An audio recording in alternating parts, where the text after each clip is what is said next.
So when it comes to selection and you're choosing somebody to be with, how do you know if it's them and the timing, or if it's you and them together? I've come to believe that timing is pretty paramount to these things. There's wiggle room in there. You can be kind of ready, thinking that, your life has shifted, and you meet someone who pushes you over the edge, and you go, wow, okay, and you evolve, you have a growth spurt a little quicker than you would have had if you hadn't met them.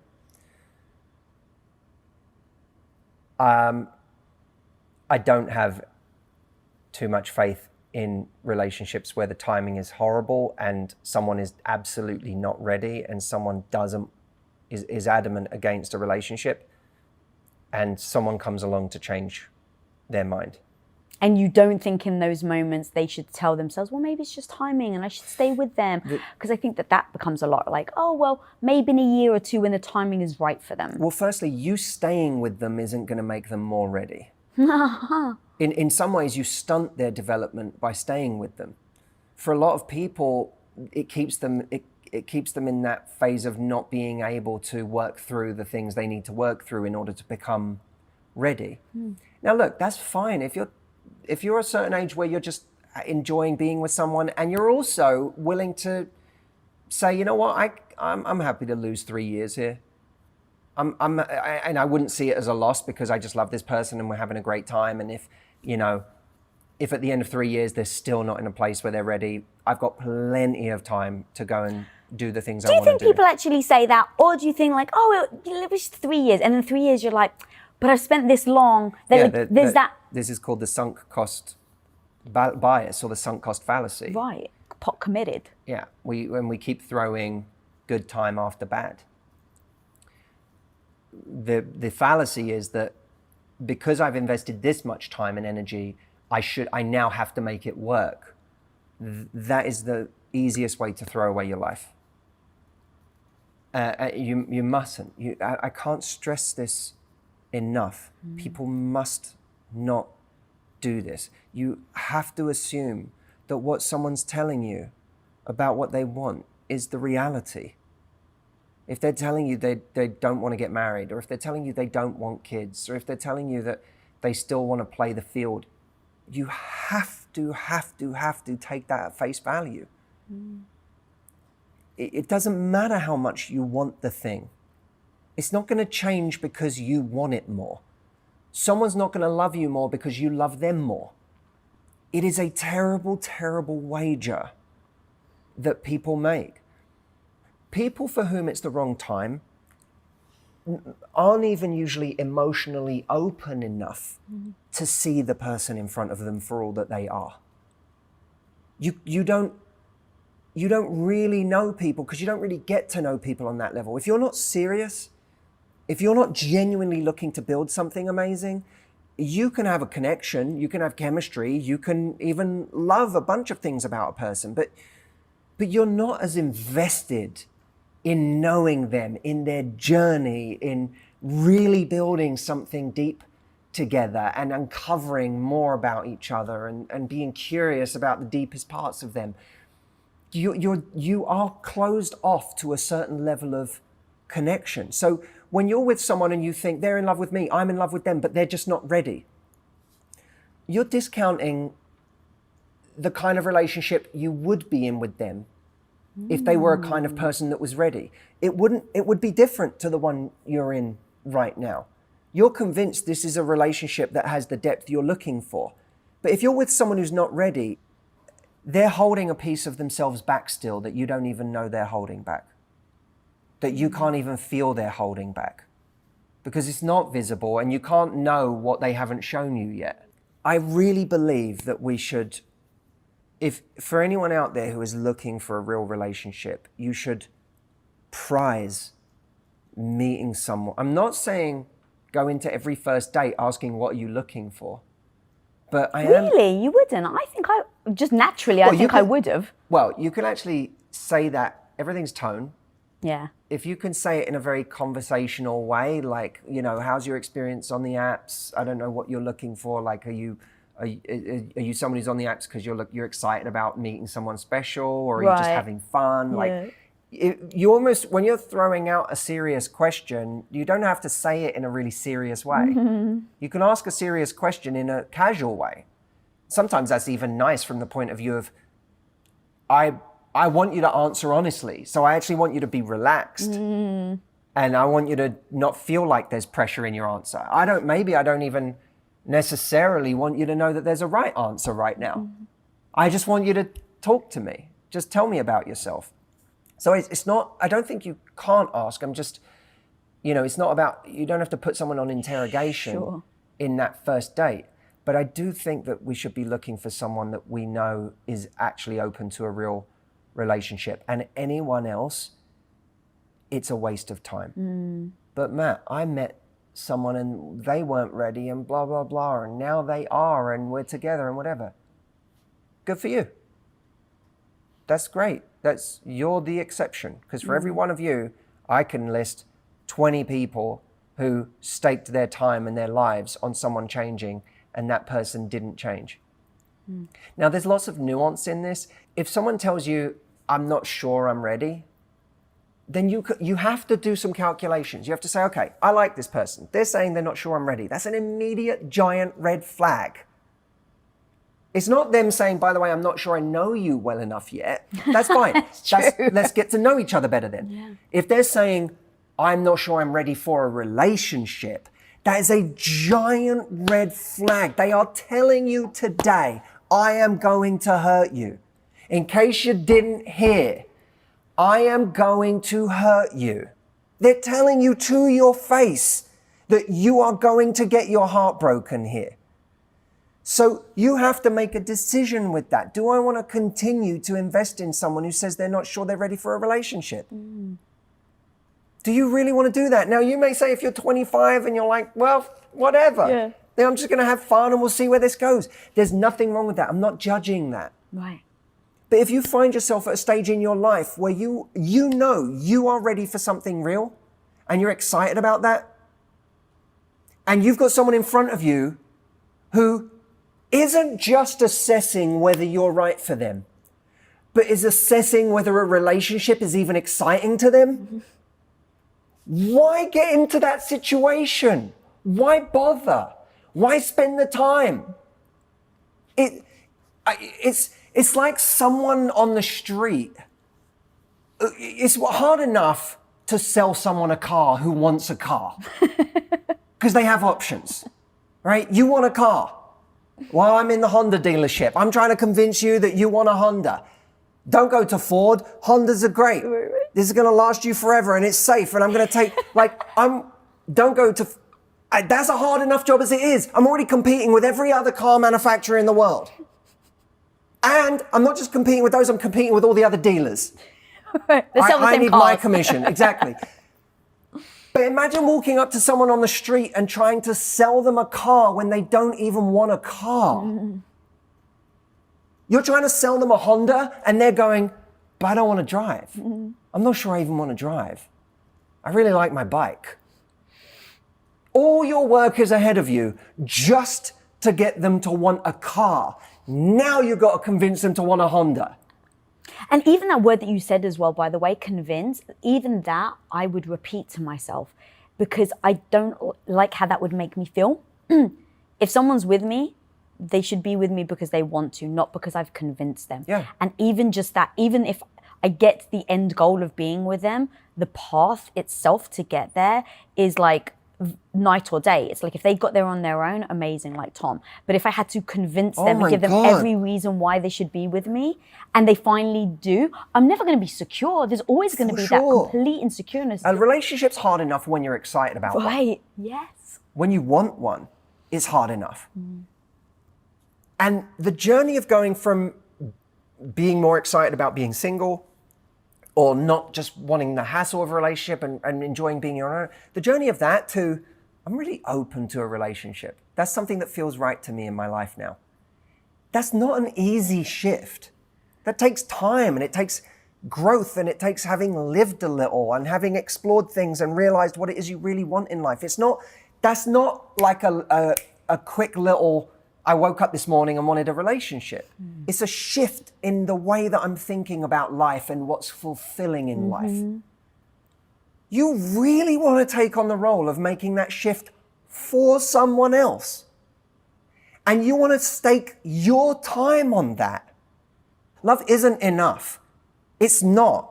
Compatibility is crucial. Love isn't enough. You need compatibility too. And people throw away their lives on this notion of loving someone so much. I just love them so much, I couldn't let them go. And they were willing to sacrifice their life, their happiness, their soul, eroding their confidence in the process, because when you're not true to yourself and you're not making yourself happy and your needs aren't being met, you start to hate yourself, you resent yourself, and you loathe yourself even more because you can't walk away, and now that makes you feel like you're not strong. Eroding your sense of joy in life, praying, hoping that one day your needs will be met. You are in a relationship with the person you are with today. Period. That's who you're in a relationship with. And assume that the relationship you're in right now is the relationship you're going to be in forever. And if that's not tenable for you, get out. Leave that relationship. The relationship will change and evolve. Sure, all relationships do. Esther Perel said, some people have multiple partners or have multiple relationships in their lives. Other people have multiple relationships. It's just with the same person, right? And that's true. Even if we're with the same person, we're going to have many different relationships with that person. But assuming that the relationship that evolves is going to fit the template that you want for somebody else, that's fantasy. Jacob M. Broad said, consider how hard it is to change yourself and you'll realize how foolish it is to expect that you can change somebody else. We wake up in January and most of us want to go to the gym. Most of us want to lose a few pounds. Most of us want to get in better shape. And 3 weeks later, we're eating pizza and doing the same things we've always done. Right? That's how hard it is to change. It's hard to change when we want to change more than anything in the world. It's hard to quit smoking when you know you're going to die from smoking. So what's this arrogance that we think that we're powerful enough to make someone quit smoking who doesn't even want to quit? That we're powerful enough to make someone want a relationship who doesn't even want a relationship. It's not that there's never a chance that it could go in your favor.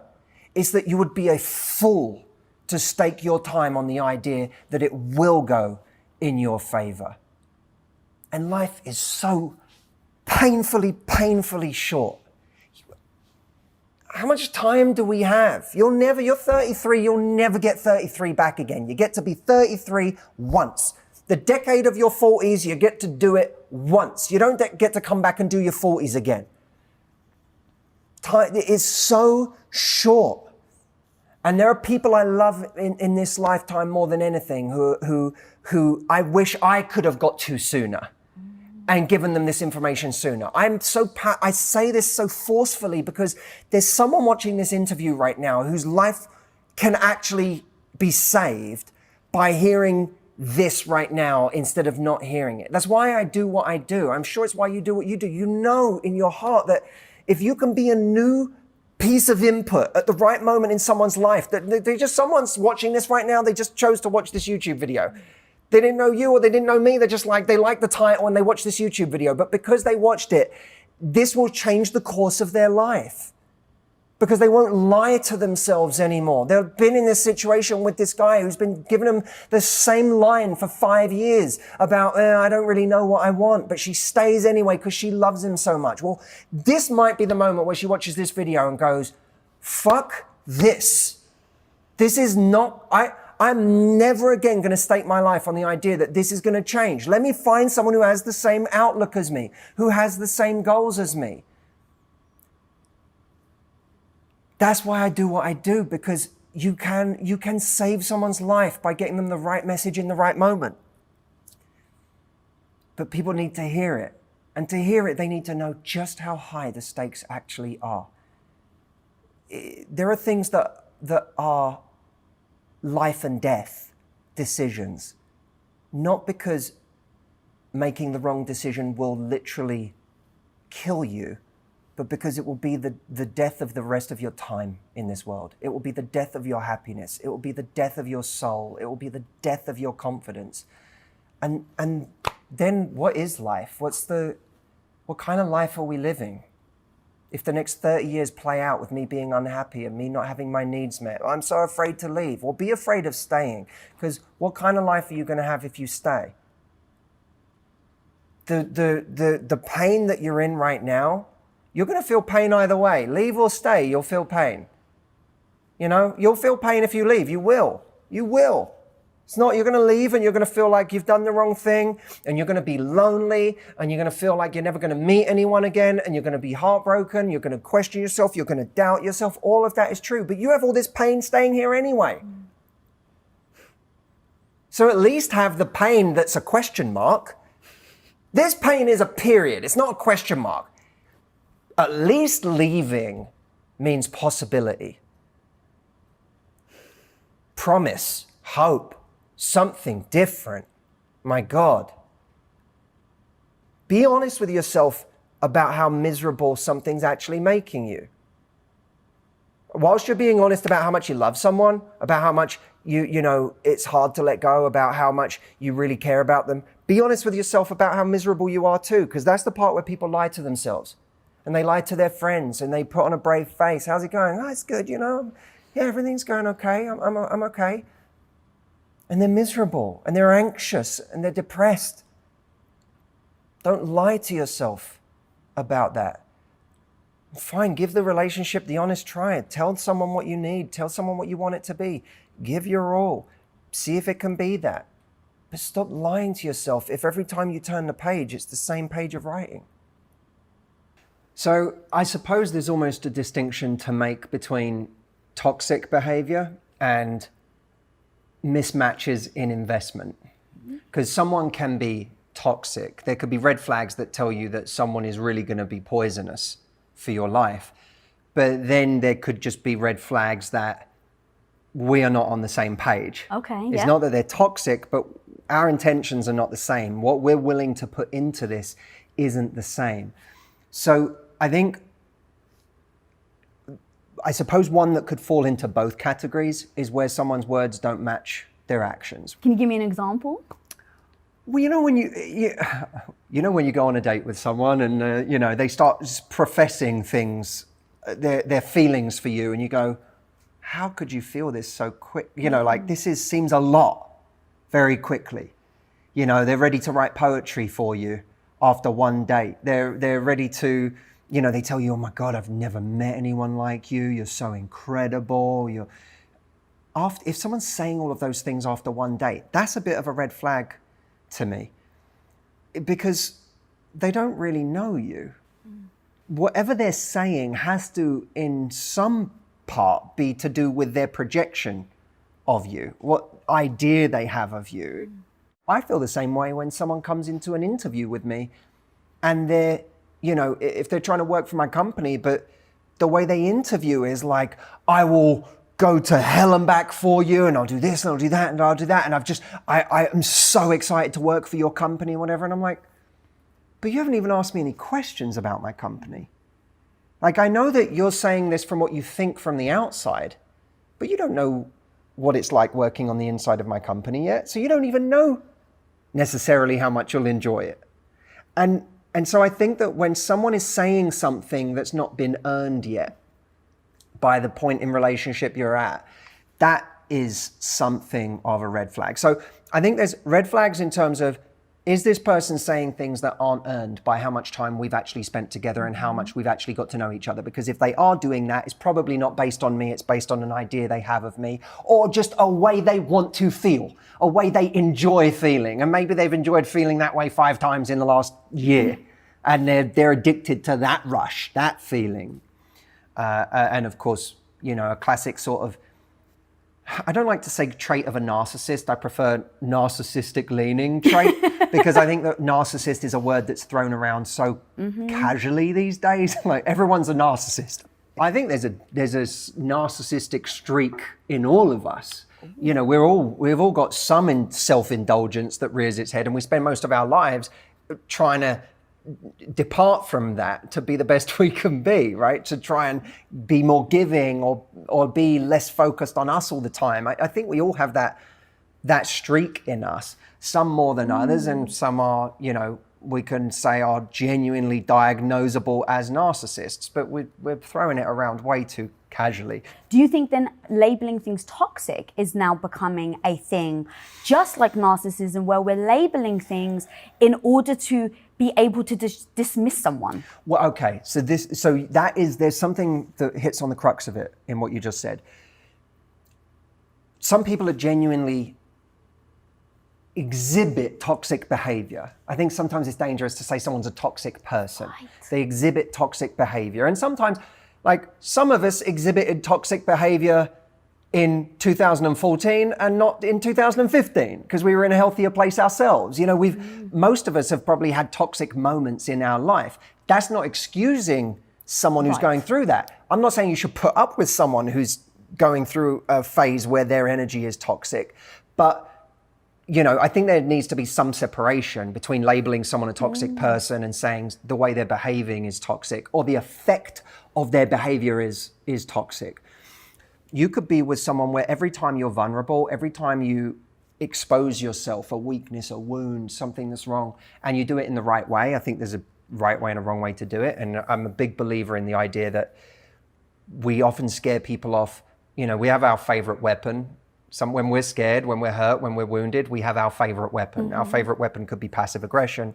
Our favorite weapon could be the silent treatment. Our favorite weapon could be storming off. It could be attacking you. We all have our favorite weapon.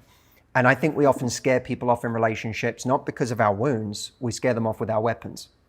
The problem is someone doesn't even see our wound because our weapon is so busy trying to hide the wound, right? Exactly. And really what's happening is this wound is screaming for attention, right? I please heal me, give me attention, make me feel better. But we like to get that attention in ways that feel safe to us. So the reason we get passive aggressive is because if I can get sarcastic, or if I can give you a little jab, then I get attention, but I get it in a way that feels safe because my wall is still up. The problem is it doesn't help me with my wound because it doesn't help you get closer to me, which might help heal me.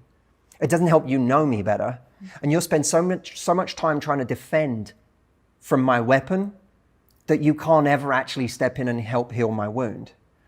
And so what I would say to flip that is when you get good at being vulnerable with your wounds, and do it in a classy way.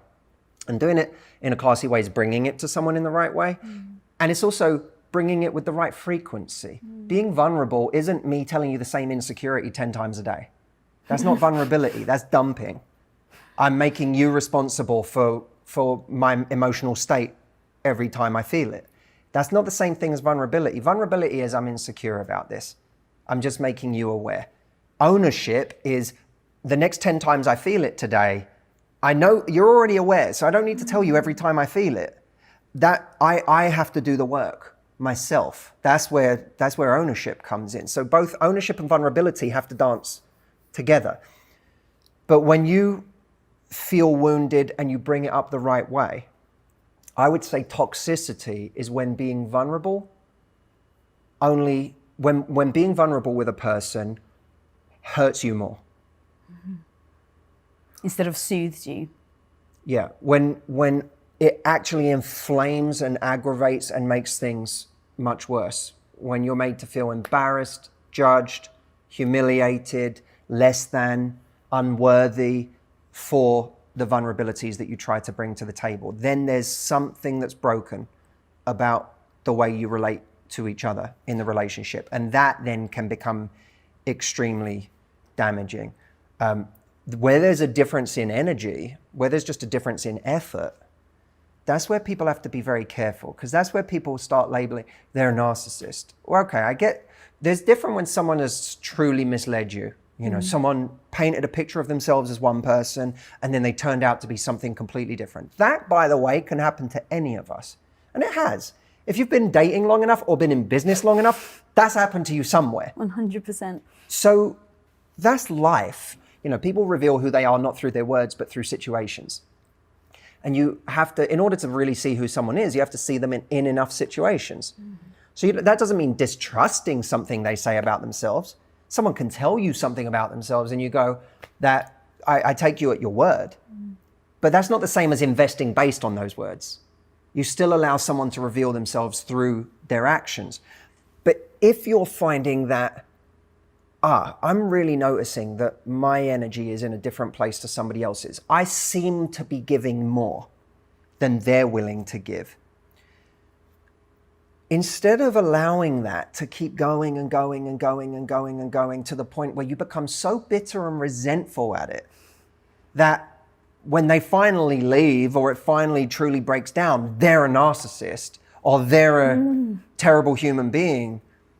Instead, we have to catch it early enough, because this is a major red flag, right? Oh, it seems to me we're in like month 1 or we're in week 4 or we're in week 8 or month 3, and I still just feel like I'm willing to give to this more than the other person is. At that point, you have to notice that there's a gap. Do you think that that's a problem? Like, don't you think people should actually ask, am I willing to do this? Because sometimes some people may consciously say, yeah, I want this relationship so much that I want to give more than them? Or do you think that it will never work in that situation? If you want it so much, you're willing to give more than them. Yeah. Well, here's where your feelings don't matter. Like, go on. I really, like I remember doing an interview once with someone that had a t-shirt that said, your feelings are valid. And I just remember thinking, are they?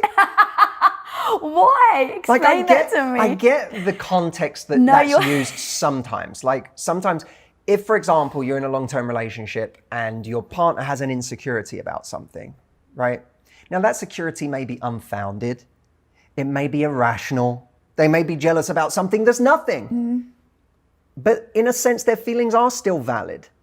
The rationale might not be valid. All right. The rationale might be complete nonsense, and we've all got there. I mean, the number of arguments I've caused in relationships where a day later I'm like, what was that? What did I do? And I really think one of the big mistakes in relationships is assuming bad intention where it can be adequately explained by ignorance or just someone not thinking, but we go to the worst possible motive. You were trying to screw me over. You were trying, like, you didn't care about me at all. Why do we jump to that? We're immediately rushing to confirm our worst suspicion, which is that we are a wretched piece of shit that isn't lovable. Is that like out of like defense, kind of like protect your heart, so just assume the worst so you don't, so when it happens, you're not disappointed? Perhaps it's just catastrophic thinking. Like you do something that inflames my deepest fear or can be connected to my deepest fear. And we're amazing storytellers as human beings. So we're very good at drawing these connections between things. We look for narrative. This fits my narrative that I'm not good enough for you. This fits my narrative that people can't be trusted. That if I'm not in sight, you'll try to get away with murder. This fits, if we have a narrative, we will find these grains of these tiny granular actions that we can connect to that narrative, because it's that immediate, I'm confirming my worst fear. Look, see, evidence. It doesn't mean the thought is valid, but the feeling can be valid, right? So in that context, I believe feelings are valid. If you go into a relationship thinking my partner's feelings aren't valid, you're in trouble, right? But the reason when I see that t-shirt and it's like, your feelings are valid, I cringe a bit, is because I think of all the situations in which your feelings are incredibly dangerous. And one of them is in the situation of really liking someone or loving someone and using that as your justification for continuing to invest and invest and invest and invest to make it work, long beyond the point where the evidence suggests that's a good idea for your mental health, for your time, for your energy, for your other relationships which suffer because this is poisoning you and you're miserable and you're giving your worst energy to everyone else in your life who can see that you're breaking down. But your singular mission right now is to get this person to love you back. And you, Lisa, I have heard this argument over and over and over again. Someone is going through a breakup and the other person has told them it's not, they don't want to make it work. The other person's told them, oh, I just, the classic is, I really love you. You're the love of my life. But if there's a but, why tell me the first sentence? The first sentence is irrelevant if there's a but coming. It's the shit sandwich, isn't it? It is, but this is for you. This is so you can feel like the hero on the way out. But when someone is exiting a relationship, when someone is saying they can't be with you, you have to be really honest with yourself and say, okay, they're telling me that they can't be with me because whatever reason, but they're telling me how much they love me and how they truly want to be with me, but I'm the love of their life. But you have to ask yourself, if I was them, and I loved me the way they say they do, what would I be doing right now? What sacrifice would I be willing to make? What compromise would I be willing to make? And if they're not making that, then you have to say, they either don't love me as much as they're saying they do, or we have completely different standards for how much we're willing to fight for each other. Either one is bad. Either one doesn't speak to a situation where you should continue investing. But what people will do is they'll come to me and they'll say, Matthew, I'll say, why do you keep texting them back? You broke up. They keep reaching out. Okay. Why is this relevant information? Are they reaching out saying, I made a giant mistake and I'm ready to invest on the level that you want me to? No, I mean, they're saying that they really miss me and that they really love me and that they're really sad. Okay, so zero information. Tell me what information that represents. Tell me what advancement that represents. Tell me what progress that represents. Other than just this phatic speech that's designed to elicit emotion without any form of progress. That is either because they're just deeply sad and they're too selfish to realize in this moment that this is hurting you to reach out this way. And it's only good for them because they can still get their validation. Or that they want to check that you're still there. Are you still there? I mean, saying, I really miss you. Are you still there? Tell me firstly how that's loving towards you when they reach out to you. The problem is we get this message from this person and we go, oh, they're still thinking of me. Right, it gives you the chemical rush that makes you feel good about yourself. Lisa, it's like home. It's like home just came back. That's what it feels like. You're out in the wilderness, you're in the abyss again of being single, of the horrible wild west of dating that you didn't want to go back to, of wondering when you'll meet someone that you have such a strong connection with again. And then, in all of this darkness,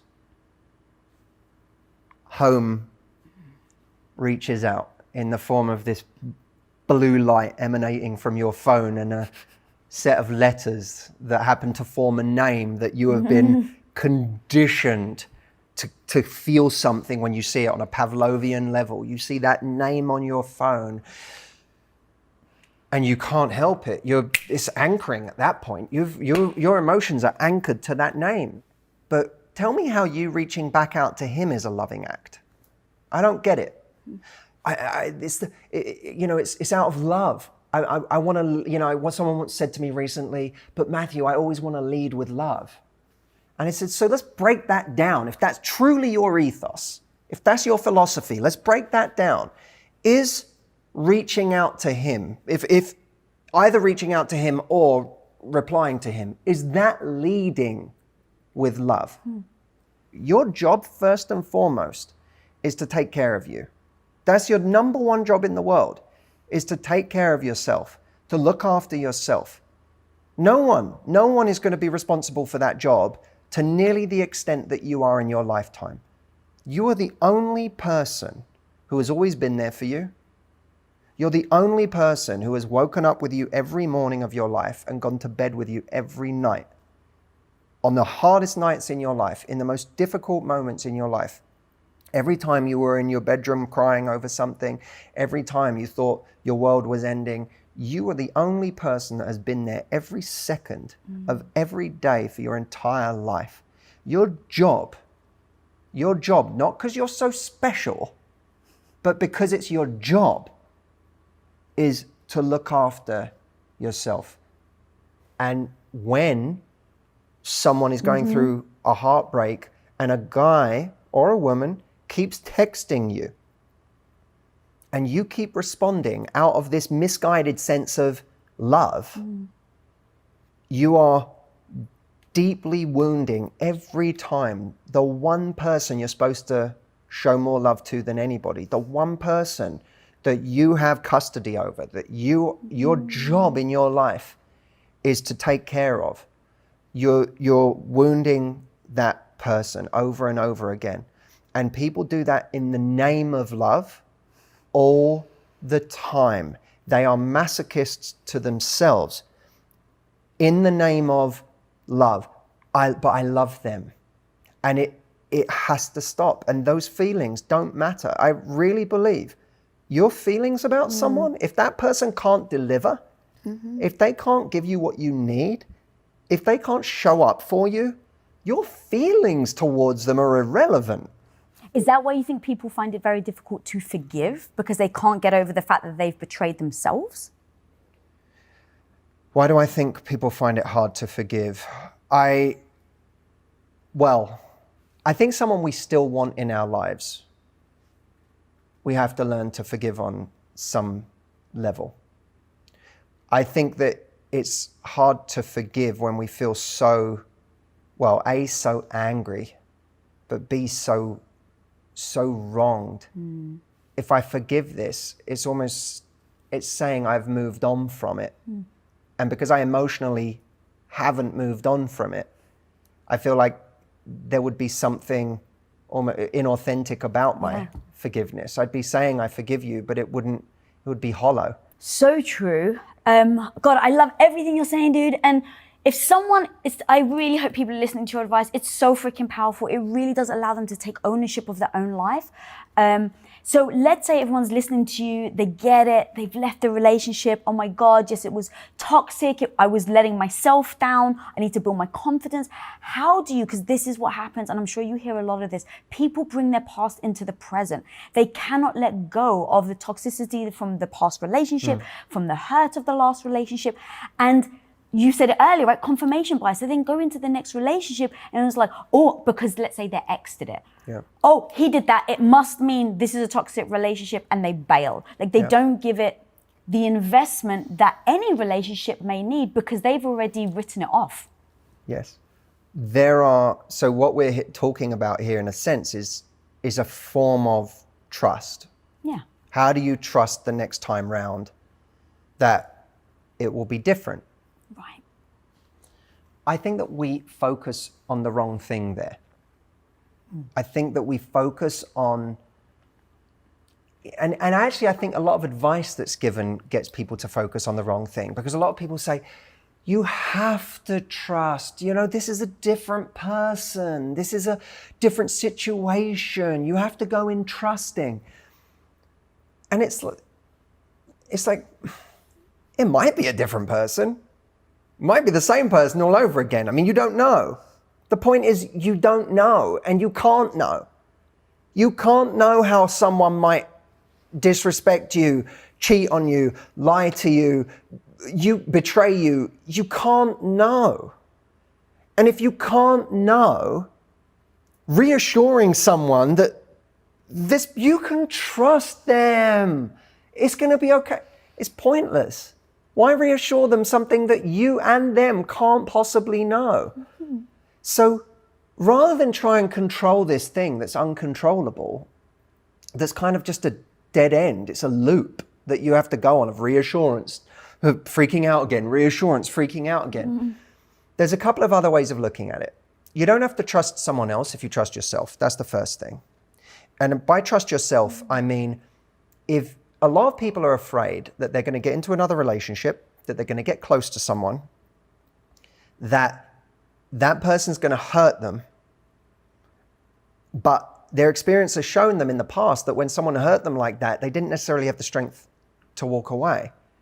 They didn't necessarily have the strength to rebuild themselves afterwards. You know, I had a woman come to me and she said, she had children from a previous marriage and her husband cheated on her. And she said, I find it difficult to trust in the next thing. I said, but you can trust yourself far more this time, because she said, I was in that marriage 20 years and I knew 7 years ago that there were problems, that this person was unfaithful, and I stayed in it year after year and it scared me off of trusting someone. I said, but you eventually left, right? You're not who you were 7 years ago where you found out and then stayed for 7 years. You're who you are today, who actually had the strength to leave. And understanding that is the key to self-trust. We've learned how to deal with certain situations. We've learned how to walk away faster. We've learned how to spot red flags in a way that our 21-year-old self was far too naive to or ignored. We know what to pay attention to these days. So it's not like we have to go around playing detective next time or worrying, are they going to cheat on me? Are they going to do that? Well, they might. Just make peace with it. In California, there might be an earthquake. You and I aren't sitting here like this just in case there's an earthquake, are we? Like, at any point this could happen. No, you have your procedure. Like, if there's an earthquake, we're going to stand in a certain part of the house that's the safest, and now get on with life. You don't trust that someone's never going to betray you. You just trust that you'll be able to handle it if they do, that you'll be able to walk away. That's a massive key to it. Stop worrying about whether you can trust someone else. Maybe you can't. We don't know that. Only time will tell if you can trust somebody else. That is a pointless waste of your energy to worry about. Worry only about yourself. So that's the first argument for trusting, is that just trust you. Don't trust them, trust you. I can walk away if I need to. There's also the standards argument for trust, which is that I'm going to trust and what happens when we don't trust is we suffocate people, we get overly jealous, we get controlling, we start playing detective in their life in a way that invades their privacy, steps over their boundaries. We start doing things that are unfair to the other person. And we start damaging the relationship for a fear that hasn't necessarily even come true yet. Now the relationship is getting damaged, not because of not because of what they're doing, but because of the way we're now violating the integrity of the relationship. So you have to have a standard that says, I'm going to play my part in creating a beautiful relationship. I'm going to give this person space, enough to hang themselves, enough to betray me. I have to. That's what a great relationship is. I have to give you enough space where you can betray me, where you can do something wrong. It can't be that you only don't betray me because I'm monitoring you the whole time. Right. Yeah, the threat of it. Right? That's not, now I don't know what I have if the conditions for you not betraying me are that you're under surveillance. I only know what I have if I give you complete freedom to do it and you don't. So my standard has to be, I'm going to trust not because you're never going to betray me, and I know that for sure. I'm going to trust because that's my standard for the kind of relationship I want to be in. The phrase, he's just not that into you. When that phrase came out, me and my husband had this big, massive debate about that phrase. Because he was like, yes, like if you're wondering why he's not making a move, he's just not that into you. It's as simple as. And what I came back as like, but sometimes you say it's as simple as, and other times it's not, because you're giving me signals. You're telling me you want to be with me. Sometimes you are, but then you disappear again. And so it seems like it's very messy. It's very intertwined with messaging and signals on both sides. I'm not actually saying just for men. It's also the women, I'm sure. So how do we know when something isn't that complicated and it is exactly how they say? And other times it's actually way more complicated and there's this whole underlying message that maybe we're trying to read into or want to read into. How do we decipher those things? Life can be complicated. And sometimes people will come up with all sorts of logical reasons why they can't invest right now, why they need to take a break, why they, whatever logistical difficulties there are in the two of you being together, you're far apart, that person runs their own business and they haven't got much time, whatever it may be. They may be giving you logically sound reasons as to why they're not able to give you what you want, or why they would be doing this, and then what happens is people get entangled in all of that logic. And I think the way to simplify that and make it uncomplicated is simply to say, whether or not this logic is true is not for me to figure out. So many women take on the problem. You tell me it can't work out because of these reasons, and I see a problem to solve. So they'll go, so you're saying that we can't be together because you're really busy with work. Well, listen, I could do this and you could do that, and we could find time on weekends. They start trying to solve the problem. And part of that is because they've created an expectation in their mind for what this could be, right? We have a story. Story is very dangerous, right? Because instead of watching in a relationship or dating scenario, instead of watching a story unfold, we've created the story before it's happened. People do this before they even get on a first date, right? You see someone asks you out, you start talking to someone, and then you look them up on Instagram and, oh, wow. Oh, they're really cool. Oh, they're impressive. Oh, they seem nice too. Oh, they have family and they're close to those people, and they have a good life, and wow, this is exactly the kind of person I want. I think me and this person could really have some.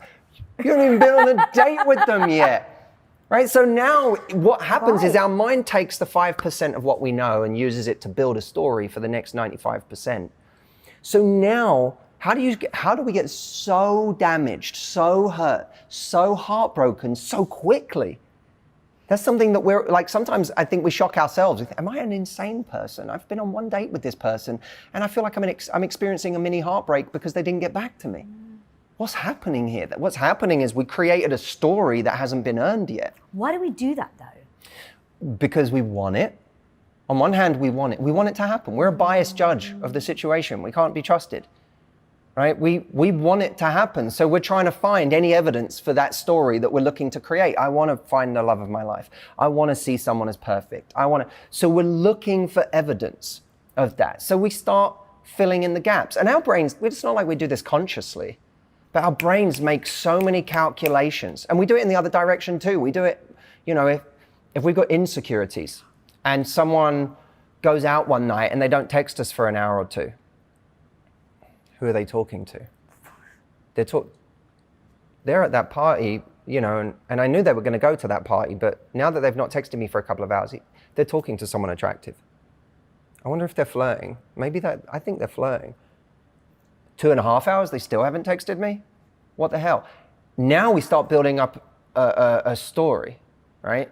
And we create this reaction. I heard a beautiful thing the other day, which is if the reaction is hysterical, then it's historical, right? Then it comes from our trauma, our wounds, our history, the beliefs that have accumulated over time. So now what we're reacting to is not the situation, but our past. The situation is simply the thing that aggravated our past. And now we create a story about the future based on that.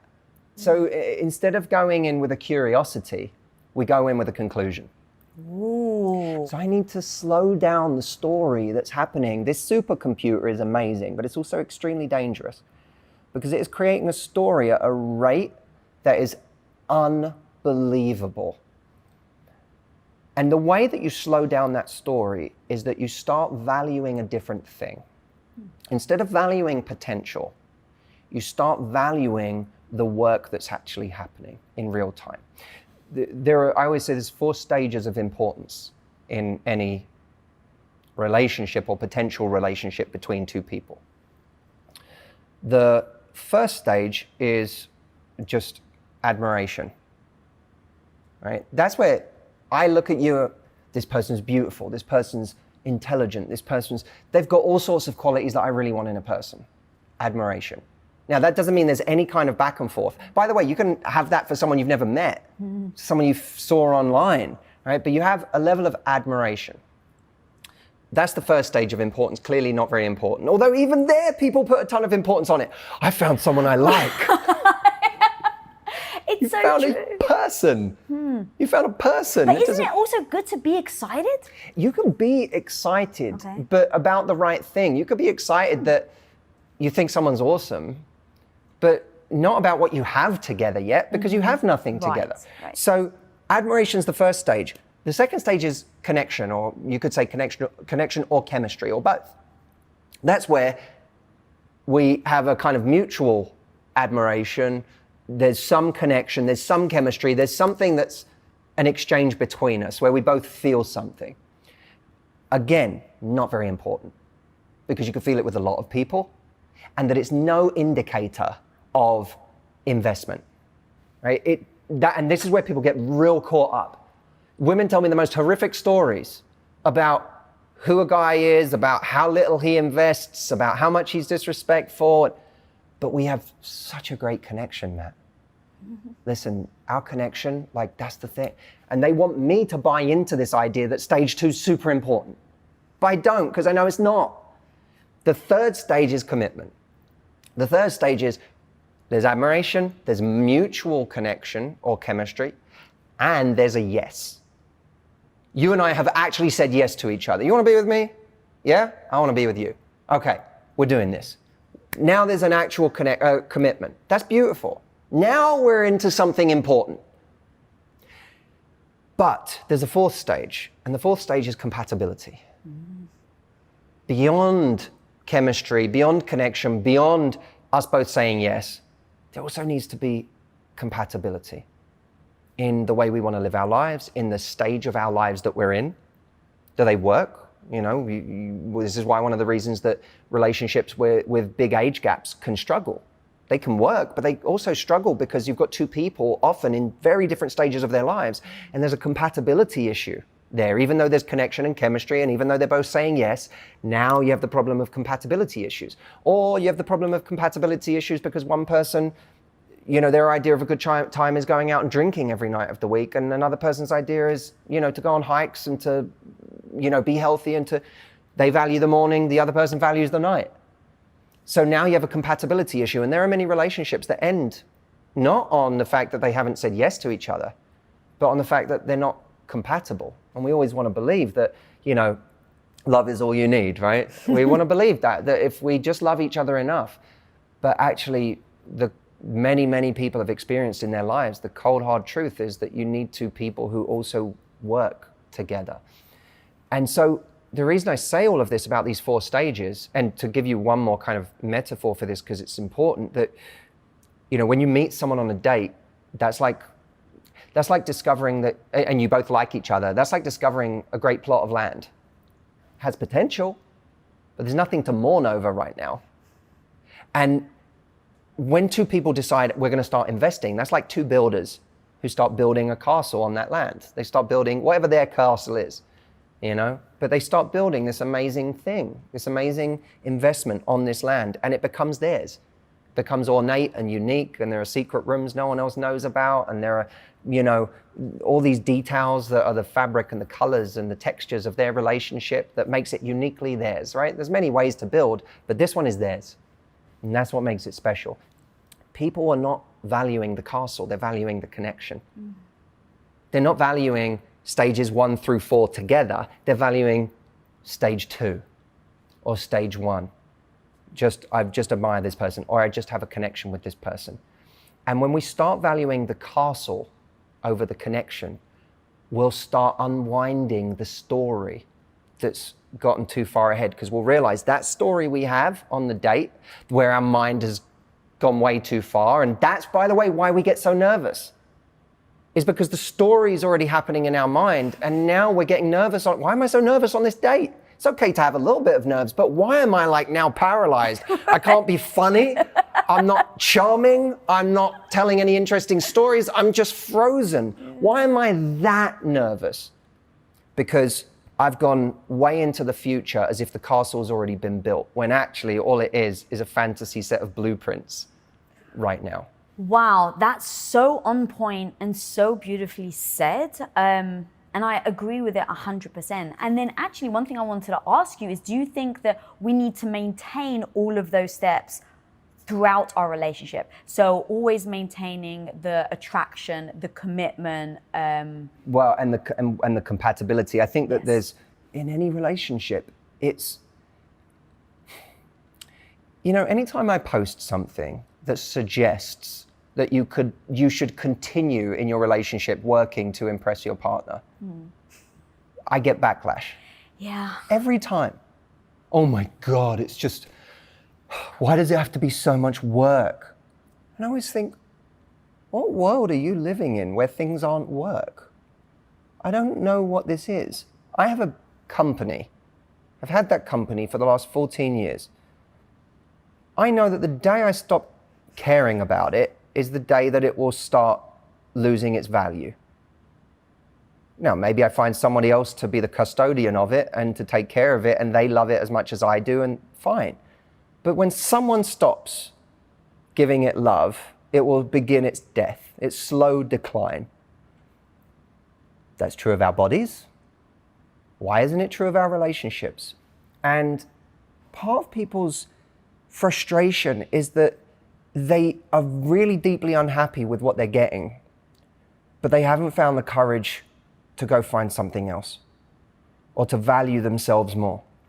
So there's a deep-seated frustration at being in an untenable position where they also don't have the courage to move, or the deep self-worth to move, to go do something else.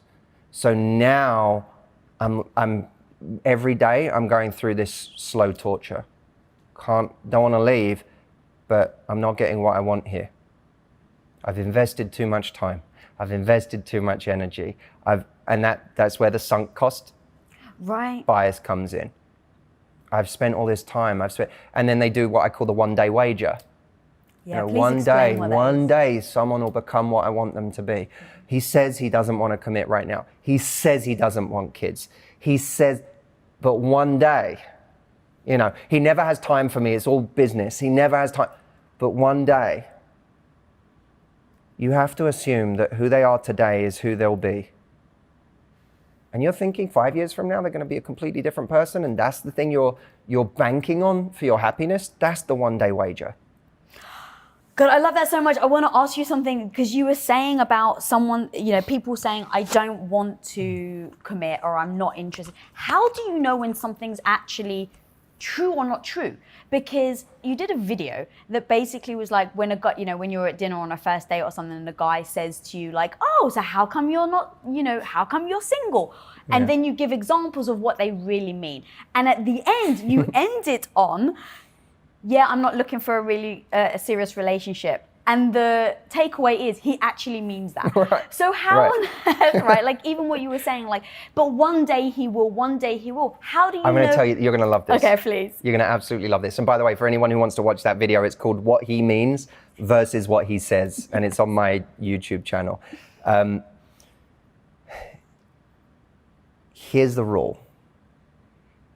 If someone is telling you something that would make their life more difficult to tell you, then it's probably true. We'll say all sorts of things in service of our pitch, right? What's the pitch in dating? For a lot of guys, what's the pitch? The pitch is, I would like to sleep with you. That's a pitch. That's what I'd like to happen. I'd like for us to sleep together. And if I like you enough, I'd like for us to have something more or whatever. But right now we're on a date. I find you attractive. So anything someone says that helps their pitch, we don't know enough right now. All we know is we don't know enough to distrust them either. All we know is that you know, I could take at face value what you're telling me right now, but that doesn't mean that after one date I'd make a whole bunch of decisions in my life based on this moment. I take you at your word right now, but I'll also see how this unfolds and whether it goes in that direction. And by the way, that's general principle for anything, right? But if someone is telling you something that isn't good for their pitch. That means it took some effort to say. That means it really took a lot of, what Sean Aker calls activation energy in the happiness advantage. It takes a lot of activation energy to do that. At the end of a pharmaceutical ad, no pharmaceutical company wants to put all of those disclaimers. Such and such that we've just, shown you pictures of, we've just shown you footage of old people skipping around a meadow, able to run and jump and dance and sing again. But also, reminder, this may make you so depressed you'll kill yourself. Yeah. Right? No one wants to put that part in the ad. If they had the choice, they wouldn't put that in the ad. So the part you can trust, if nothing else. I may not be able to trust everything you're saying this drug can do, but what I can trust is these side effects that you're saying it might give me. I know that because you didn't want to tell me that, and you told me that. So when a guy on a date says, I'm not looking for anything serious, you can trust that he's either A, definitely not looking for something serious, or he thinks that there's a very good chance that he's going to end up hurting you because he's done it a bunch of times in the past and he's kind of sick of being called the villain for leading people on. And so now he's establishing very quickly, I want to see you again. And by the way, that doesn't make him a bad person. Right. It makes him more honest than most. But when he says that, he's saying, I don't want to be the villain again. And I don't want you to keep going thinking this is going to go somewhere. So just so you know, probably it's not. When he says that, you can trust it because it doesn't help him sleep with you. Right, it doesn't make it more likely you're going to sleep with him tonight when he says, I probably won't call. So those things, when someone says something that hurts their pitch, that hurts their motives, that hurts their end game, you can believe that part. That's so strong. Oh my God, I love that so much. Give me a couple of the things that you can trust that a guy does, or signals that a guy does that shows you they actually do like you.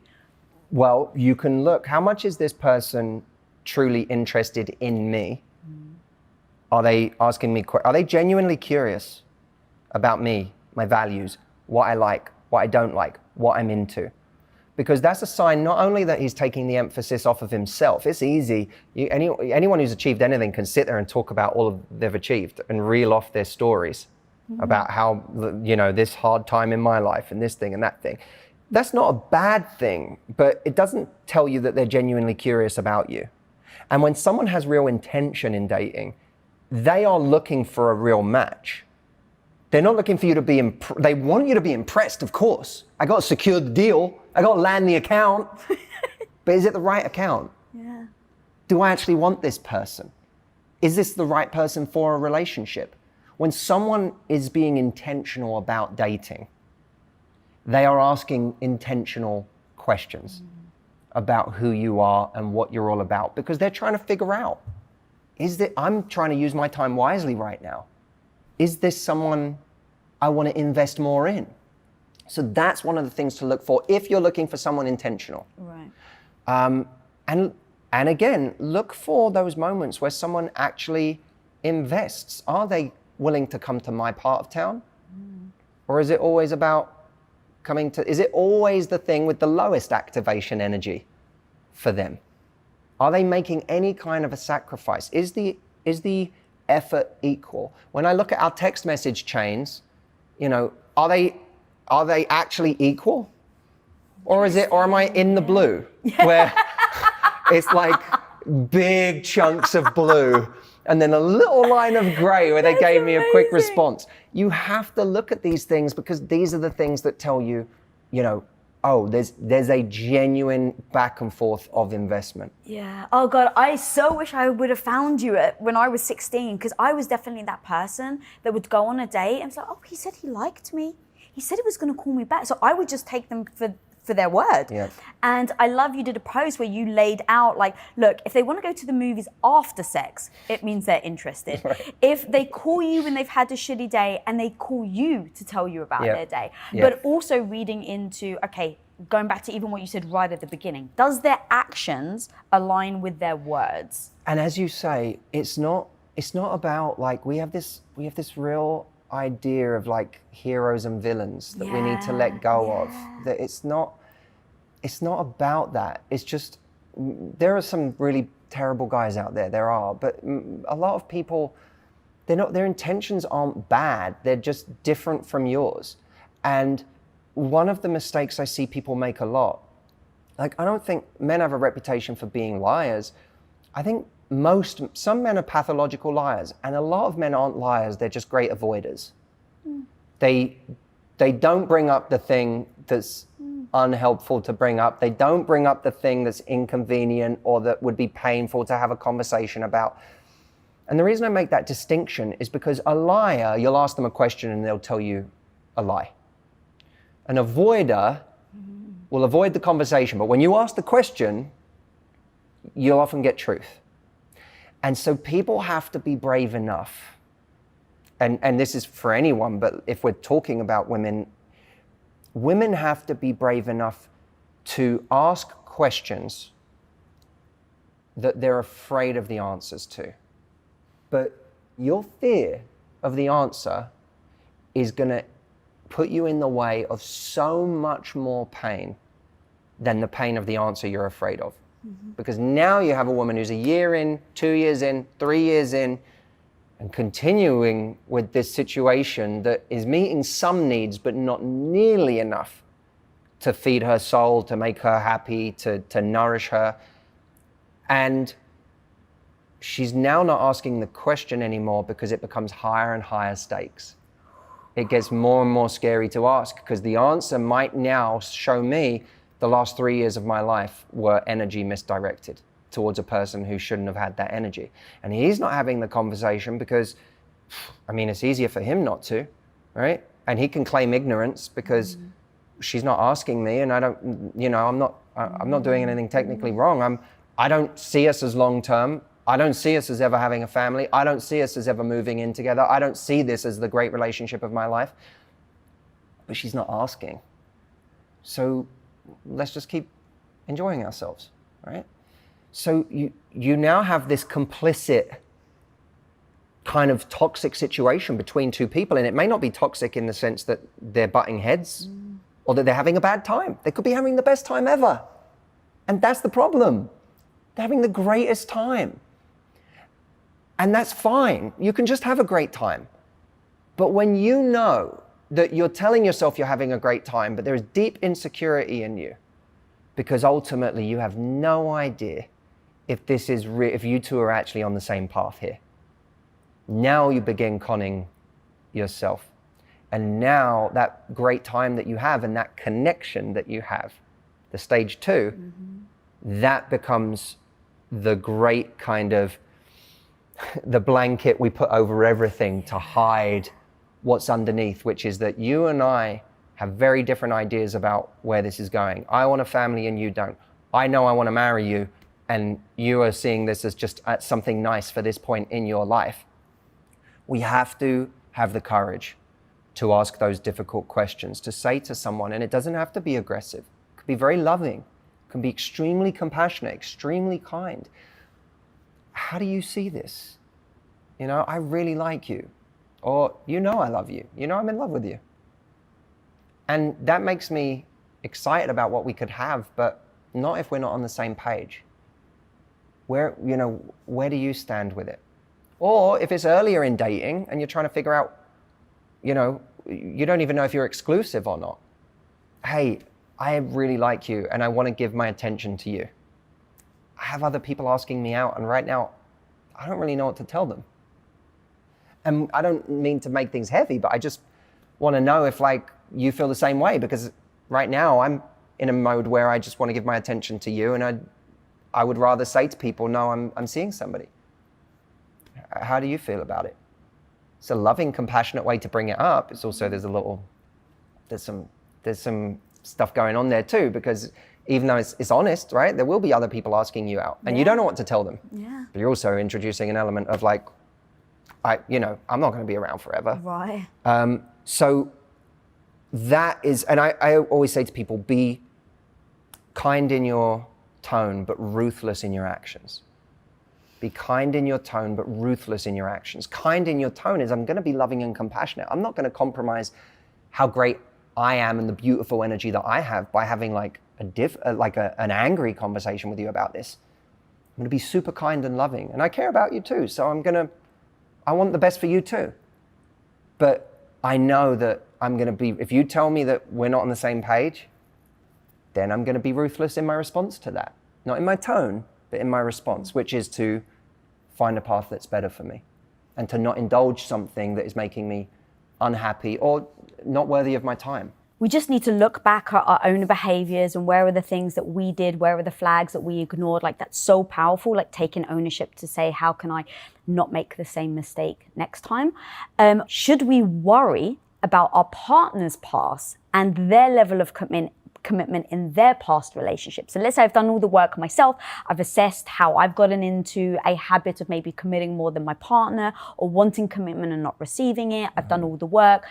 Now when I make the selection, because I think selection really matters, when I make the selection to go on a date or to be with somebody, how much does their past influence who they're going to show up as, and how much should I worry about that? Because one of the phrases, while scary, I do think it's true. If they do it for you, they'll do it to you. And so worrying that if somebody, let's say, has left a partner for you or something like that, how much do you have to worry about that, their level of commitment in past relationships? Tricky question.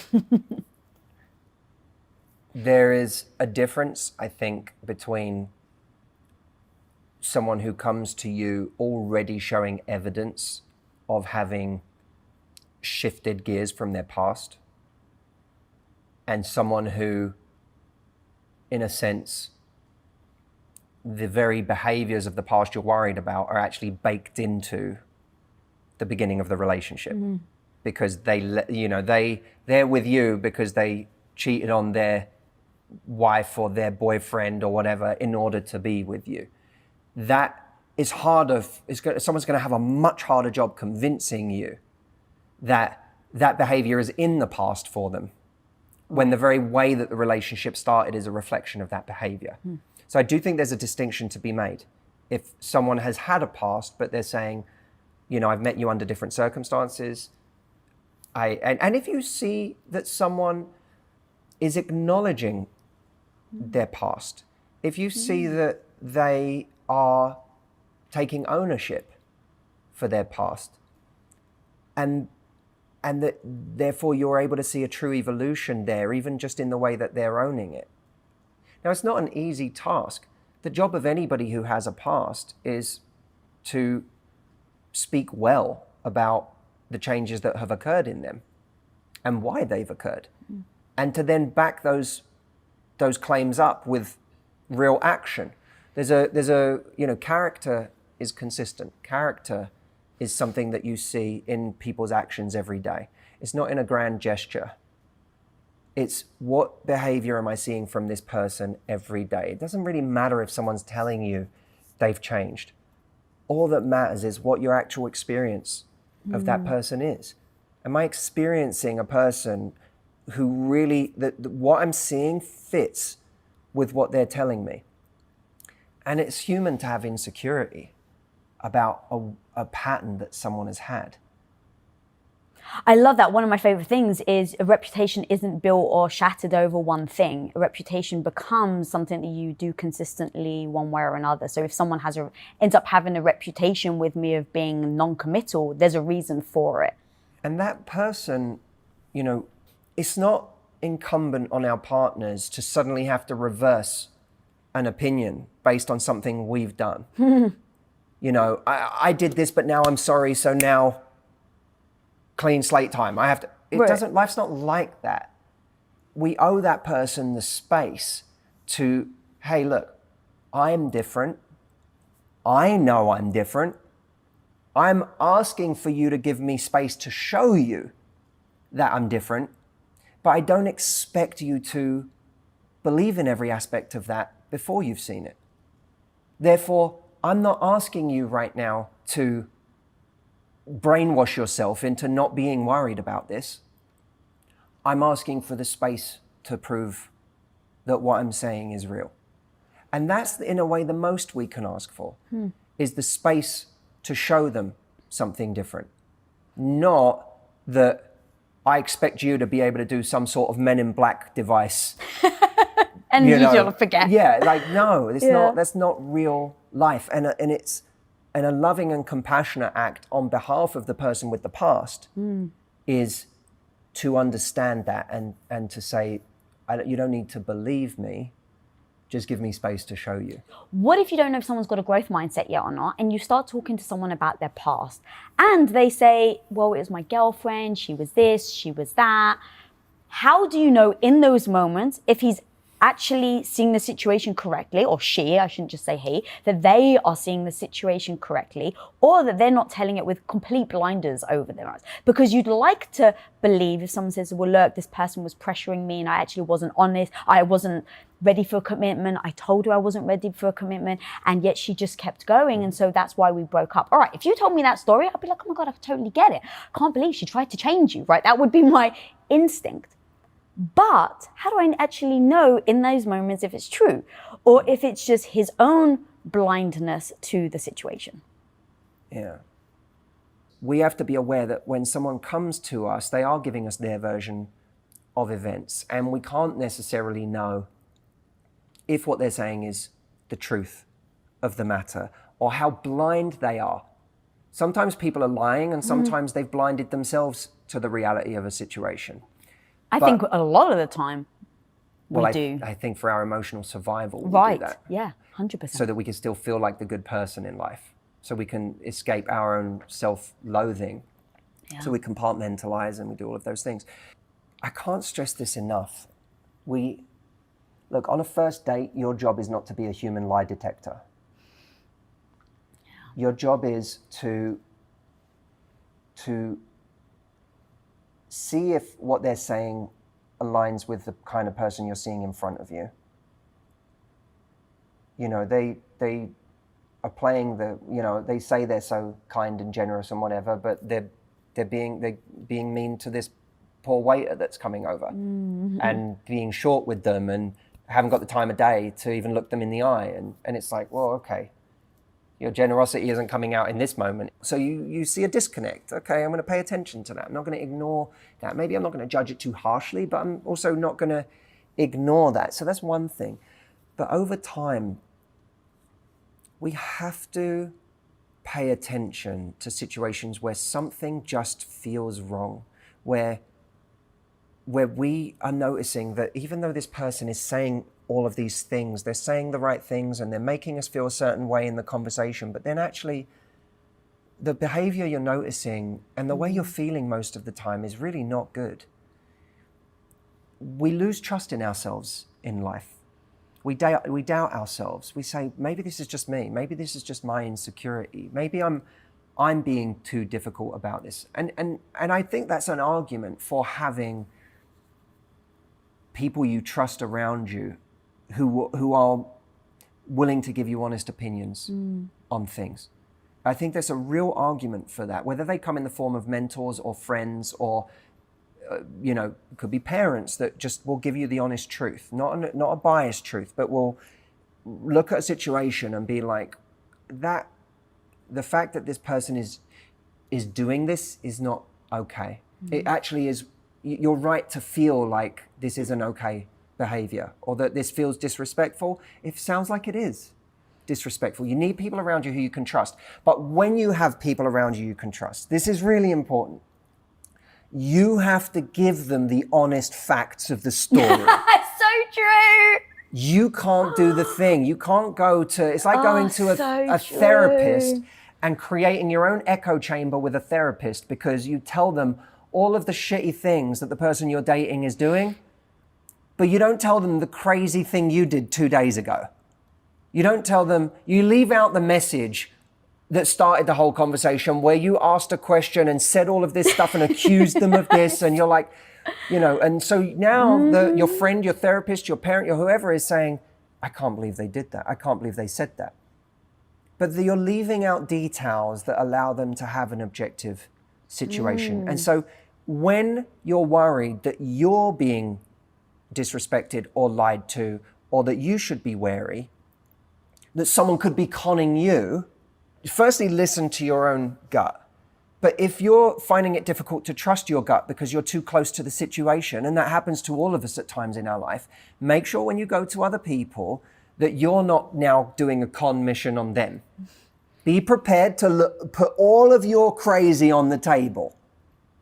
All of the things that you're like, I can't tell them that. I always think to myself, when you have a good enough friend or therapist or whoever, you have to be willing to tell them the thing that you really want to leave out.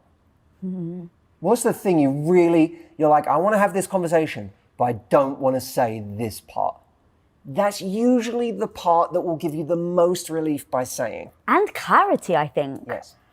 I love that so much. Also how you say it, because you may repeat a story to your friends and you're not necessarily lying, but you don't say that you were a bitch when you said it. You said it harshly and you stared them in the eye with your, whites of your eyes showing. Yeah, you could go. So I said to them, listen, if this isn't going somewhere, let's just call it a day. Yeah. But in reality, you were up in that person's face going, listen, right. If this, and you're like, you pass in a story, you go, so I just threw it out there.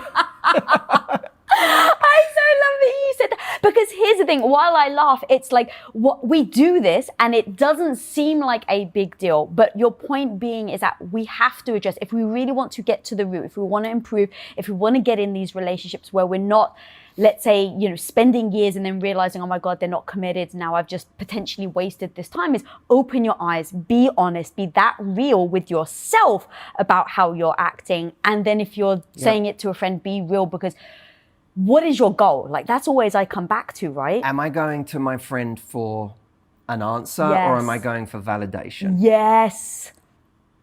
And if you're going to your friend for validation, you ain't growing out of that situation. And it's not coming closer to what you really want it to be. I mean, we can literally, this is the really dangerous thing, we can literally go to our friends and family and engineer the answers we want. Mm-hmm.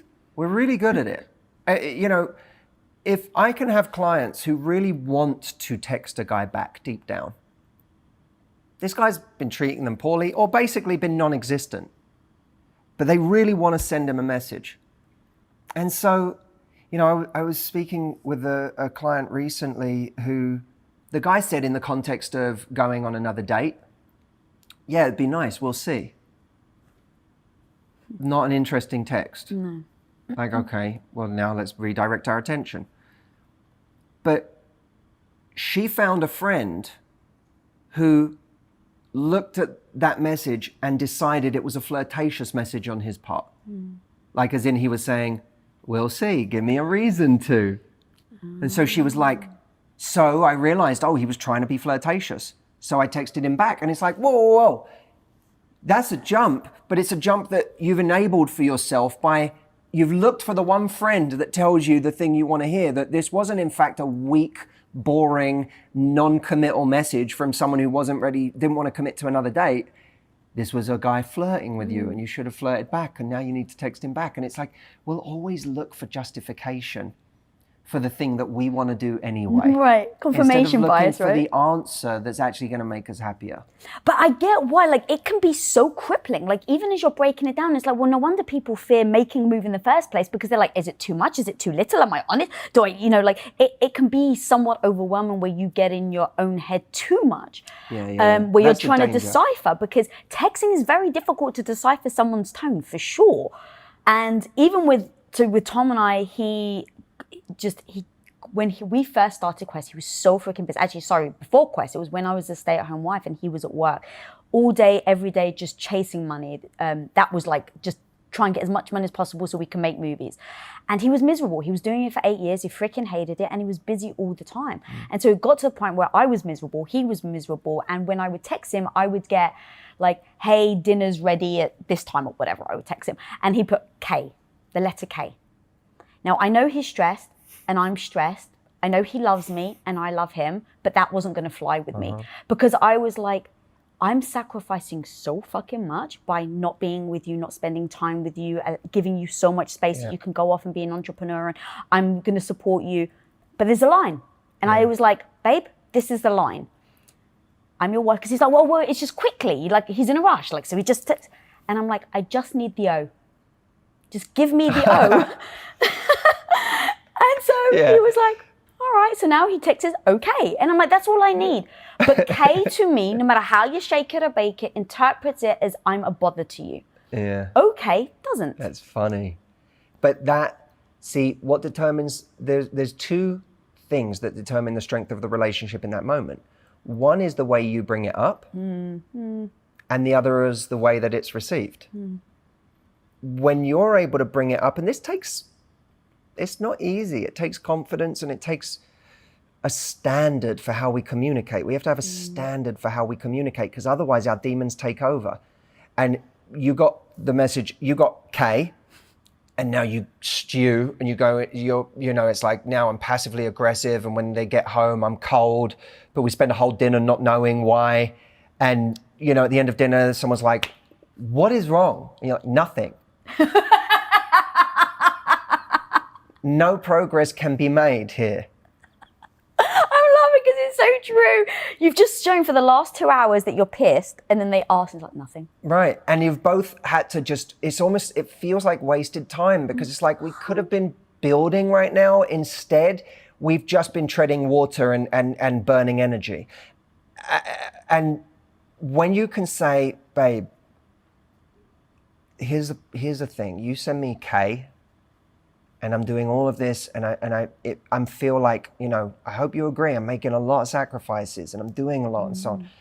And at the end of the night, when I'm looking forward to seeing you, and you just write one letter in response to that really isn't a nice feeling.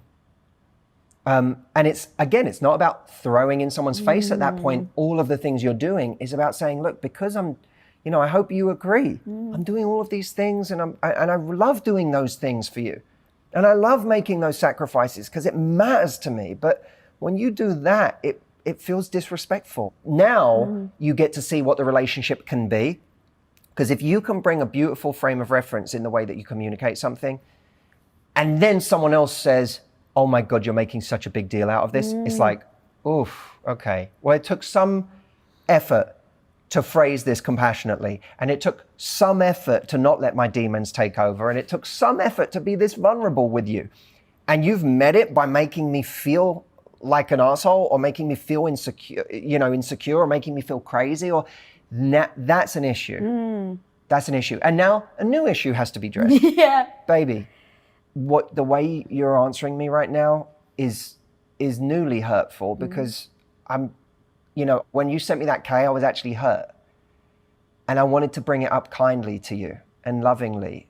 And I feel like I'm not getting a loving response in return. Now you see what response you get to that. Yeah. And now you see if this is a relationship that can make progress. All of these moments where you have friction are absolutely necessary. They're wonderful because they give you a moment to put another brick in the house of the relationship. Because we're going to have this conversation. It's going to be great. It's going to make us stronger. That's awesome. I always think that if for anyone who has anxiety about arguments in a relationship, oh my God, this argument's going to hurt us. How do I'm worried about it. I want to take it back. I've had that anxiety in the past. I'm like, that feeling of self-hatred where I would give anything to take that argument back. And then it causes you anxiety. Why did I do that? I am so proud in my relationship of the arguments that have happened that have enabled us to get closer. Yeah. That actually it would have been very hard for us to get as close without those arguments. It's a really important thing to remember. So every time there's a moment where someone sends you the K, whatever form it comes in, see this is a wonderful opportunity to see what kind of relationship I actually have. Do I have the kind of relationship I really think I have? Or is it going to be revealed to be something else? That's a great moment to know that. But in those moments, it does become tricky because, in hindsight, it's always easy to say, oh, we dealt with it like this and we said it like this. But no. In those moments, in that moment, I felt so right. I'm like, who the fuck sends K to their wife? Right? Like in my head, I feel so justified. I'm like, there's no universe where a guy thinks sending K to his wife is a sweet and charming thing to do. Yeah. But I remind myself, there is no right or wrong. There literally is no right or wrong. If I know that he loves me, so do I think that he's doing it on purpose? No. So we just have a difference of an opinion. So in those moments, I want to come in and be like, hey, do you think like, what? I can't believe you don't even put the O. But it's like, no, he's got a different perspective on it. So instead of saying, I can't believe you don't do the O, I come and say, this is how I feel. And I don't think that that's good. So I'd like to request just the extra O. Because I knew that I wasn't, because I was like, look, I'm not expecting a long line. I understand your position, right? So I understand where you come from. Yeah. I understand why you do empathy, it. it's compassion. There's no malice there. I don't feel like it's malice, but it does come across this, and being able to have that conversation like that. And look, let's say that you didn't do it that, like in a different world where you did go and just yell at him because of that situation. That's okay too, because you can recover at any point. It's never too late to come to someone with compassion and vulnerability. If you'd have done that, you know, how dare you send me a K when I'm doing all of these things for you, whatever. You can always you come back to it later that night and you say, listen, I got angry because I was just actually quite hurt. You know, I felt like I do love doing all of these things for you and it makes me feel good to do them. But then I got scared when I felt like they weren't being valued. And when you said K, it made me feel like we were in an uneven situation, in an uneven relationship where I'm doing all of these things, but I wouldn't be able to expect the same from you in return or the same level of respect in return. And that may not be true. That's always a good line. I might be reading that completely wrong, but I wanted you to know that that's where that came from me. I stand by what I said about, you know, wanting more than that when you respond. But the way I reached out, I'm not proud. The way I said that, I'm not proud of. But I wanted you to know where it was coming from. Every second that goes by is just another moment to show who you are, how much you love someone, what your boundaries are, what you believe in, what kind of relationship you want to create. And so, but every time we're hung up on a mistake we've made or something someone else has done or whatever, we're not living in the moment of what can be made beautiful now. It's worse for me to wonder than to ask and actually get the truth. And the reason being is that at least even if the truth stings more, I can do something about it or choose to not do something about it. But at least I know. The wondering to me is there's no end in sight. There is no release valve. So I'm such an advocate for asking the hard questions, so much to the point that me and my husband wrote, I think it's a list of like 20 questions, and it's order of ease. So towards the bottom, it gets very hard to ask each other the questions. And if anyone's watching one, they can click on the link below. I'm sure we'll put the link in. But like the second to last question, or maybe the last question is, what did you want in a partner that I don't have? And another question is, what did I, because me and my husband have been together for a long time. Such a brave question. Such a brave question. And then the other question, because we've been together for a long time, it was, did I used to do for you, but don't do for you now that you wish I did? Wow, what a powerful question. You have to go in with just emotionally sober, right? That's an amazing question. I love that question. That's an amazing question. And we answered it honestly. And his answer was, I used to take care of him. I was a housewife for 8 years and, you know, before I was in business, and I used to put his clothes out for him every day, and I used to make him food every day. And he was like, yeah, I really loved that. He's like, I understand why you don't do it. So he's not saying you should do this now. But he's like, you've asked me the honest question, what do I wish I still had? It was that you would take care of me like you used to. And so it didn't mean I had to act on it. Instead of pushing back or making him feel badly about it or feeling badly about it, I recognize it's a choice I've made. So I've made the choice to not do that. I've made the choice to be into business. But actually, if that's something that's really important to him, is there a wiggle room for me? Is there something that I'm just not seeing here? So now what I do is every weekend, I cook him his favorite meals. That's lovely. Wow. And so now I've heard the answer. I'm not going to do it. Like I didn't go, oh, okay, well in that case, babe, I'm going to quit everything and just go back to what I used to be. But I heard him. But it gives you, you know, without returning to that lifestyle and that dynamic, it also does give you a tool. It gives you a superpower. Yes. Because knowing that that has a profound effect when it's done is like, now you could turn on that superpower at any time if you wanted to, on your terms.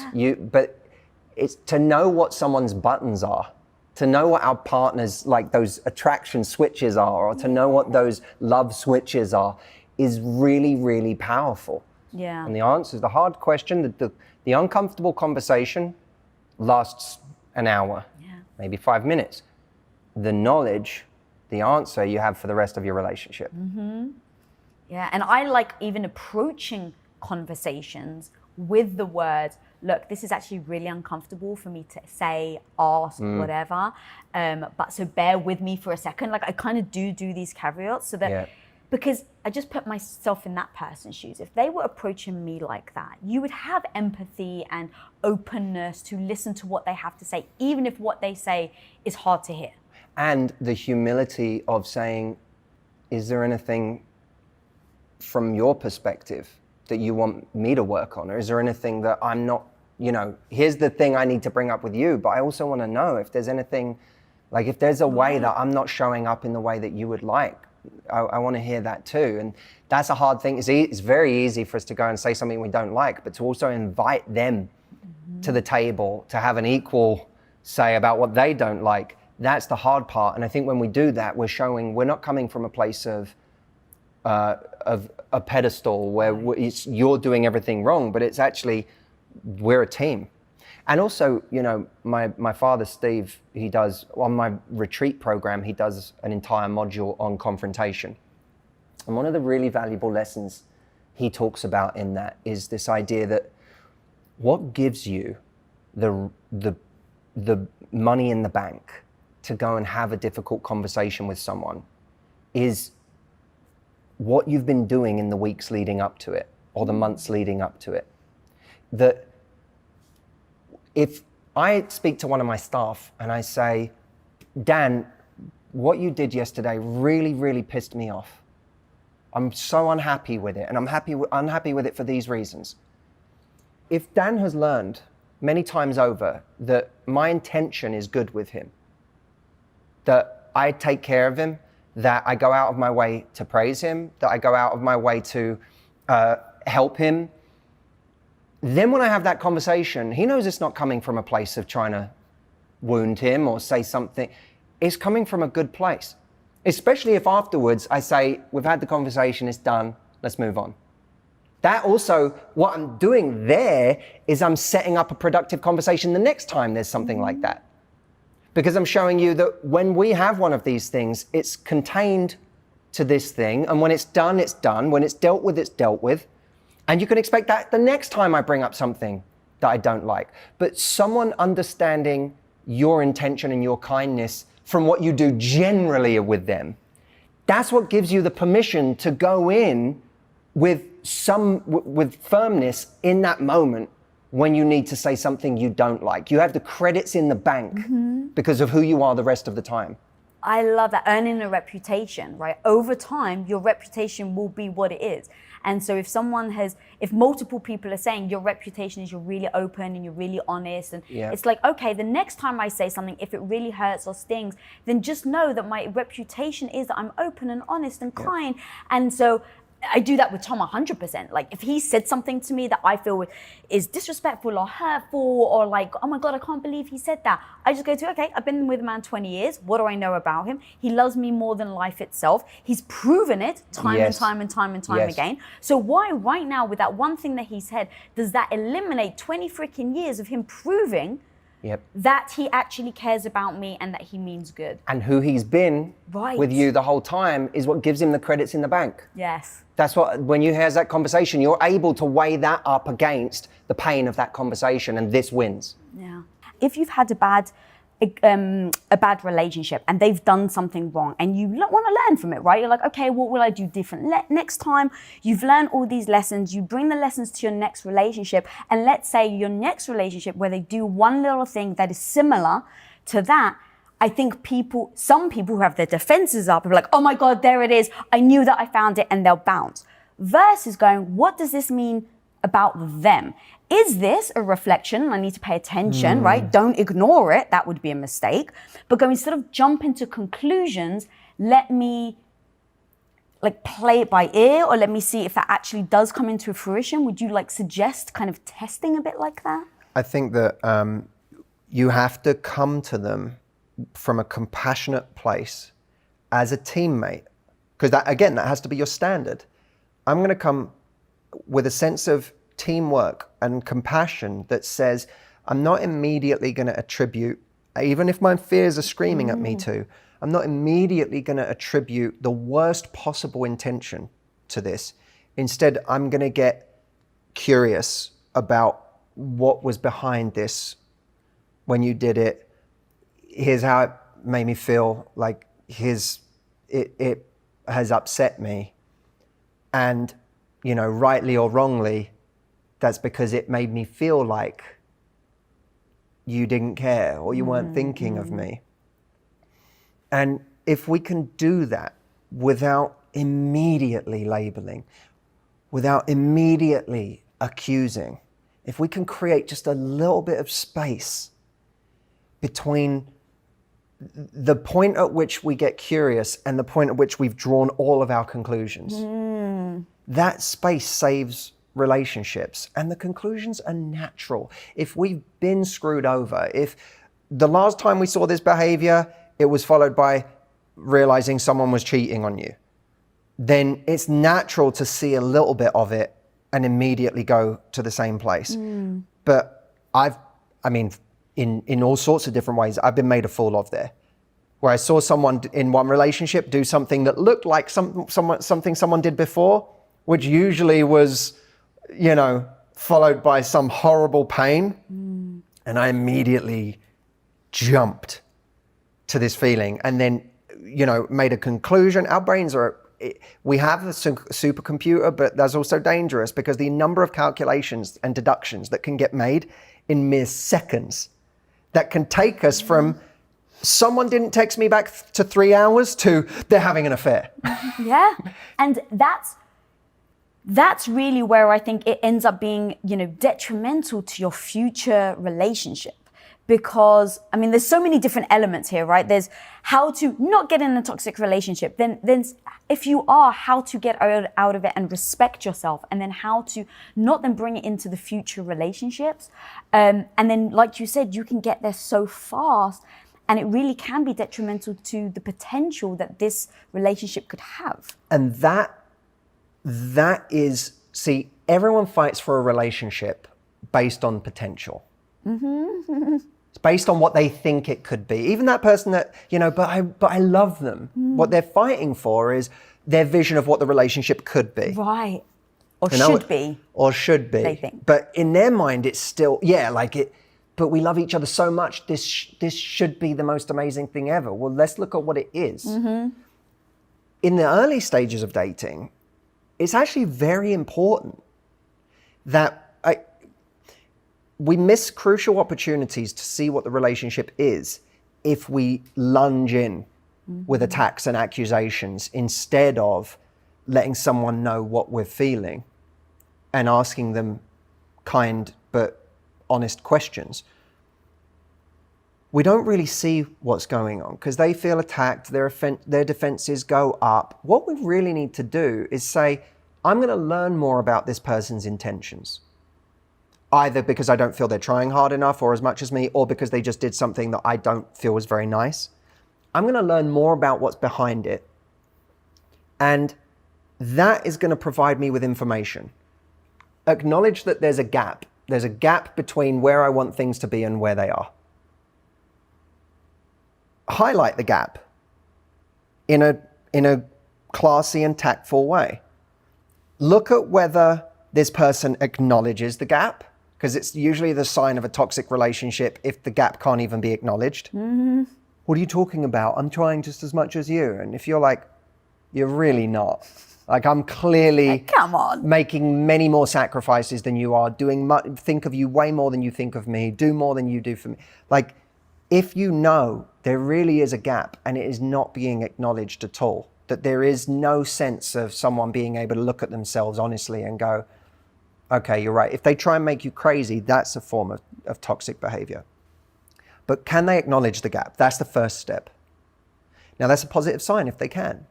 You can work with that, right? This is actually a sign of a healthy relationship.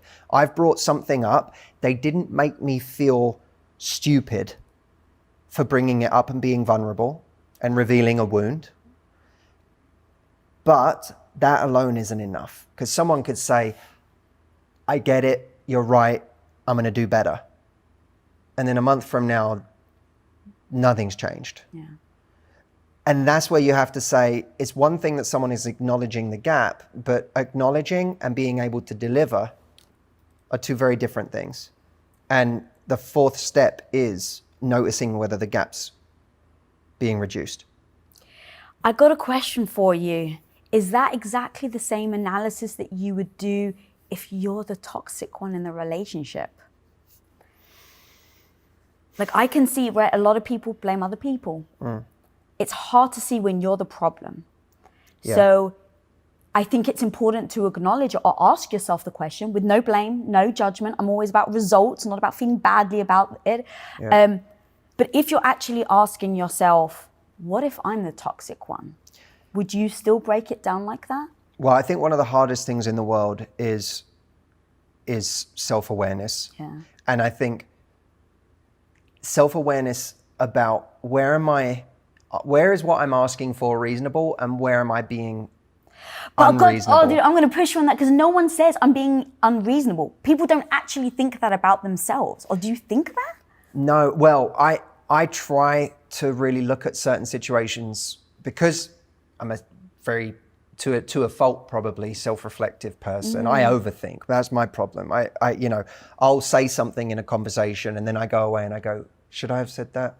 I feel like I kind of overstepped the mark there, and I start, I can obsess if I'm not careful. So I've had to I have to really mind my own obsessive qualities. What makes me very good at my job Yeah, I do. is also my worst enemy Yeah, I was at going times. to say, what is your superpower is also your kryptonite. For sure, because I'm good at seeing 10 steps, 20 steps ahead. That's like my gift. But when I try to be very aware of when I'm doing something, is this me asking too much, or is this me doing something, am I asking for something unreasonable here, or is this reasonable? And I think a lot of people go through that in relationships, especially when they're with someone who's saying, because a lot of people's initial defense is what you're asking for is unreasonable, or I didn't do that. Like we all do it at times. We get defensive, and our first port of call is to try and make the other person seem like they're overreacting. Or it's very difficult, especially when someone's making us feel like we're overreacting, to get impartial and to say, where's the line between me asking too much and me asking for the right amount? Right. And sometimes I think people don't realize they're toxic because they're so convinced of their story. Right, that's what I was going to say. It's more like a frame of reference, right? So it's like my frame of reference is going to be very different from Tom's. It's going to be very different from yours, right? We just have different upbringings, and we've been told different things, and we've encountered different things. We went to different schools, like all these things that encounter our, build up and create our belief system. Then comes to the, well, how do you know who is being reasonable and who's not? Because my frame of reference is I'm very reasonable. Yeah, of course. And Tom's frame of reference may be you're being so freaking unreasonable. So how do you... I try to keep a record, not just of the times I was right, but I do try to keep a record of the times where I was so wrong. Where was I so utterly convinced of a thing? And then I came to someone and I was like, oh, what? So blah, you didn't text me back because of this reason? And they're like, yeah, but I didn't even, my phone wasn't even on. Or I didn't even, and I'm like, okay. Like you have that moment of that realization where you go, oh man, what just happened in my mind? Like, where did I just go? I think it's important, not in a way of never trusting yourself, but just in the sense of being aware of how wrong you can be.